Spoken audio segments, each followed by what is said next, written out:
So the electron should be attracted to it, but it's going to be equally attracted to the one opposite it. So these cancel out. These two negatives cancel out. These two -7s cancel out. These two q's, negative q's cancel out. These negative 2 q's cancel out. Understanding, the only thing left is the positive q, or positive 2q, which means the electron will be attracted to that. Now we could figure out the force perhaps with this equation, but I don't think we need to answer the question. It just says sketch the direction of the net force. And so as long as we know likes repel and opposites attract, we know that the electron will be attracted to the positive. These cancel out, so they apply no net force. So the outer ring, everything cancels out. There's no net force from the outer ring. The inner ring, the only thing left is the +2. Net force in the inner circle is between the electron and the +2, so it will move straight up towards that positive charge. All right, next question is about a moving charge. Now, electric field lines are going to point from the low, and the high end is going to be the positive charge towards the negative charge. Now, this again is a place where we have to remember that the moving electron in the problem is negative. So if it's moving towards the low, which is the negative, then you're moving it towards something that it doesn't want to go towards. You're going to have to force it, you're going to push it towards that negative, which means you're doing work. And that work means that you're increasing its potential.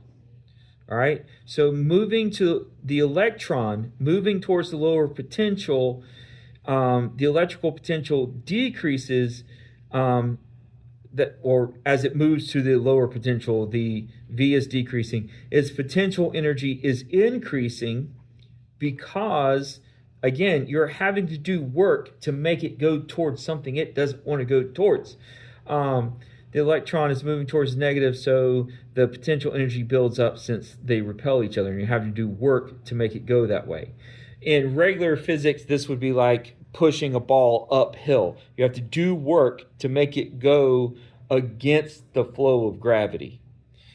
All right, and question number 3, you have these bars set up, and each one has its charge, and there's electrical field. In the first part, you have to figure out which ones have the same strength. And so we're going to use this equation where the electrical field is equal to the absolute value of the potential difference divided by the distance between them.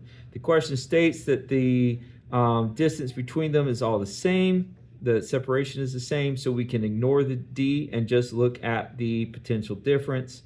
And so we're going to take 150 and subtract -50, then take the absolute value, so that would be 200, and then 200 minus -20, absolute value would be 220, and then -400 minus 200, and take absolute value would be 200, and so 1 and 3 should be the same.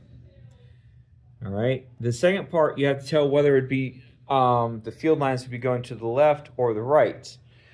All right, so what we have to remember is, again, the field lines are going to go from the high to the low. All right, so in number 1, they're going to go from the 150 to the 50. In number 2, they go from the 200 to the -20. In number 3, it gets a little tricky because you might initially think it's going to go from the 400, but -400 is less than -20. So it actually goes to the right. And since the question is which ones point right, that number 3 is the only one that points to the right. Okay, and that's what I was working out down here. So this would be the high to the low, high to the low, and then number 3 would be high to low, so it would go to the right. Hope this helps.